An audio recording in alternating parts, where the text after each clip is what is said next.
हुए बोली केही कहि पारिबे नहीं। केवल जणे मात्र प्रभु जीशु ख्रीस्ट जे मृत्यु मुखरे समर्पित हेले एवं मृत्यु मध्य दे गले, मृत्यु को जय करी पुनरुत्थित हेले, से ही आम मानकर समस्या आम मानक प्रश्नर उत्तर को दे पारंती।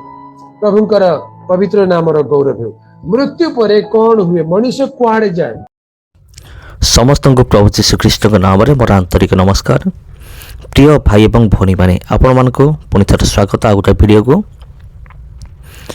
आज आम विशेष किसी आलोचना करवा ना, बेसी आलोचना करवा ना, कारण आपण मैंने अलरेडी जानी सारी जे जने प्रभुंकर दास, जने महान दास आमर प्रिय किशोर चंद्र दिगल सी आज ये दुनिया नहांती, से प्रभु कोल को चली जाइछन्ति।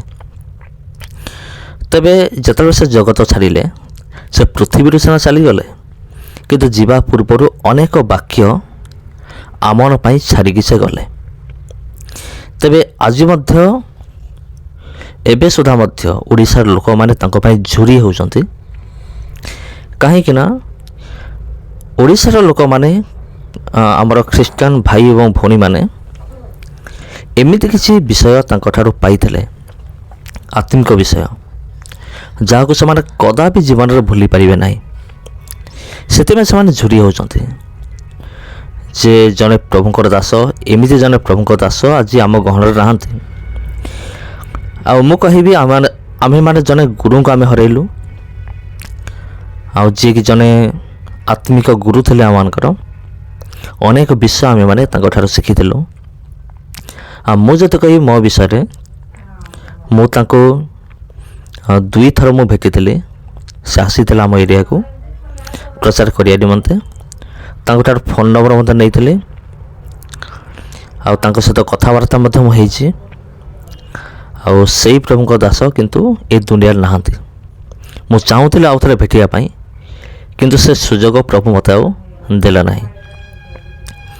वर्तमान तांको परिवार निहाती दुखर थे मु जाने, किंतु गोटे विषय मो आश्वासन देवाई चाहूँचे प्रत्येक को, विशेषकर दुख करंतु नहीं, कारण आज आम मान अच्छु, हुए तो काली आम मैंने जीवु, से आग गले आम मैंने पछरे जीवु, किंतु जगत को समस्त को छाड़ा पड़ो। ये जगत समस्त को विदाय ना पड़ो, एमती गोटे दिन आसूचे। से दुख करने कथा नहीं, परिवेश को धन्यवाद देवा, कारण वर्तमान से पारदेश अच्छा। ये वाक्य से निजे मत देते जिते आम मैंने मृत्युवरण करूँ, परमेश्वर कौन करती आमर आत्मा को लेकिन एक सुरक्षित स्थान रखती, तार नाम हूँ पारदेश। तेबे प्रिय बंधुगण, ख्रीष्टर प्रिय भाई एवं भौणी मैंने जदि मुझे विषय कहि, वाक्य विषय कहि, बहुत गभीर वाक्य से प्रदान करुले। गोटे वाक्य मध्यरु विभिन्न प्रकार अर्थ से काढ़ी पारुले, आत्मिक अर्थ और से शक्ति, से सामर्थ्य परमेश्वर देइथिले। आ गोटे वाक्य को से एमिति भाव में भांगिकी सुंदर भाव में परिवेशन करुले, ताहा होछि अवर्णनीय।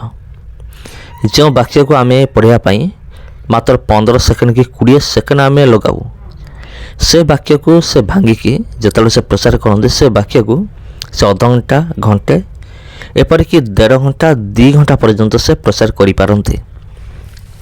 से शक्ति प्रभु तांको देइथिले, अद्भुत प्रचार करियार शक्ति। प्रार्थना करंतु तांको परिवार निमंते। समस्त को नमस्कार। God bless you.